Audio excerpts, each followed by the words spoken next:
तो crypto currency को लेकर सरकार की तरफ से बड़ा बयान आया है। इस बयान का क्या मतलब है, देखिए इस रिपोर्ट में। What Reserve Bank issues is the digital currency.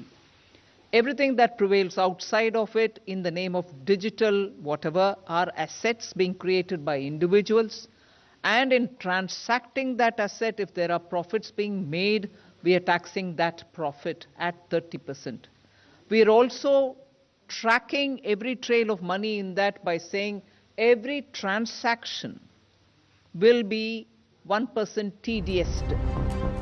मंगलवार को जब वित्त मंत्री निर्मला सीतारमण ने बजट पेश किया, तब एक ऐलान ने सबका ध्यान अपनी ओर खींचा। वो था डिजिटल करेंसी या क्रिप्टो करेंसी पर सरकार द्वारा लगाया गया नया टैक्स। बजट में वित्त मंत्री के इसी ऐलान के बाद बहुत सारे लोगों के मन में ये सवाल उठ रहे थे कि क्या सरकार ने बिटकॉइन, इथेरियम या नॉन फंजिबल टोकन NFT जैसी क्रिप्टो करेंसी पर टैक्स लगाकर इसे लीगल कर दिया है। कांग्रेस ने भी इसको लेकर सरकार से सवाल पूछे थे।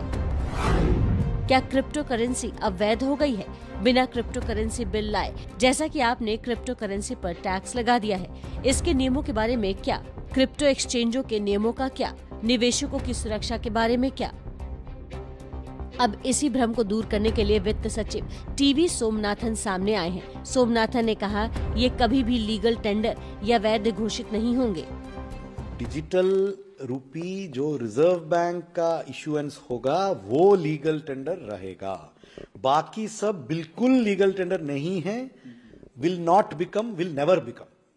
बिटकॉइन या एथेरियम या वो कुछ किसी एक्टर का फोटो को एक NFT बना दिया, वो सब कभी लीगल टेंडर नहीं बनेगा।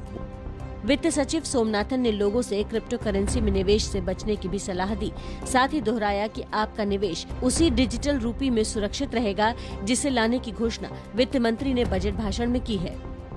लेकिन डिजिटल रूपी एक ऐसा रूपी है कि रिजर्व बैंक के द्वारा उसका इशुएंस होगा। जैसे करेंसी में एक नंबर है, उनका हर एक रूपी का उनके पास रिकॉर्ड रहेगा डिजिटल। लेकिन इसका प्रिंसिपल ये है कि वो एक लीगल टेंडर है, और अगर आप किसी को पे करना चाहते हैं तो बिना कैश के इक्विवेलेंट है, और उनके पास जो मिलेगा वो एक नंबर्ड आइटम मिलेगा, उसको वो रिजर्व बैंक का होगा। ऐसा कोई डाउट नहीं है कि उसका पैसा मिलेगा कि नहीं। अब आप बिटकॉइन जैसी क्रिप्टो करेंसी में निवेश के जोखिम को भी समझ लीजिए।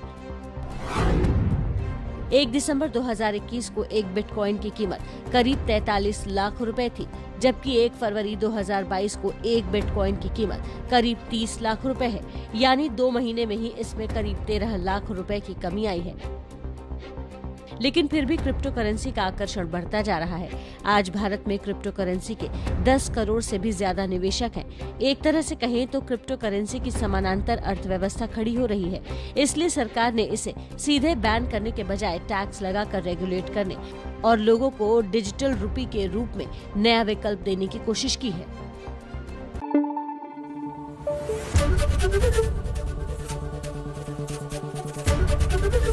ABP न्यूज आपको रखे आगे।